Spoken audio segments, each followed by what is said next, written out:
একজন ব্যবসায়ীর 1000 কেজি চিনি আছে, যার কিছুটা তিনি 8% লাভে এবং বাকিটা 18% লাভে বিক্রি করেন। তা সামগ্রিকভাবে যদি তার 14% লাভ হয়, তবে 18% লাভে বিক্রি করা চিনির পরিমাণ কত হবে?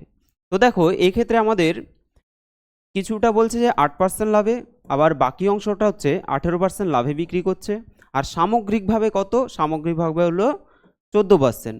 তাহলে আমাদের এখানে অ্যালিগেশন করতে হবে। অ্যালিগেশন করলে কত হবে? 18 থেকে 14 বিয়োগ করলে হবে 4, আর এখানে 14 থেকে 8 বিয়োগ করলে হয়ে যাবে 6। তাহলে হয়ে গেল 2:3। তাহলে 2:3 মানে কত? 5 ইউনিট আসলো। এই যে 5 ইউনিট, এই 5 ইউনিট সমান আমরা বলতে পারি 1000। তাহলে 1 ইউনিট সমান কত হবে? 5 কুড়ি 100, অর্থাৎ 200 হয়ে গেল 1 ইউনিট। এখন 18% লাভে যদি বিক্রি করে, অর্থাৎ 18%-এর যে মানটা সেটা আমাদের বের করতে বলছে।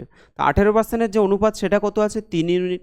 তাহলে 3 সমান কত হবে? 3 দুগুণে 6, অর্থাৎ 600 হয়ে গেল। তাহলে অ্যান্সার কি হবে?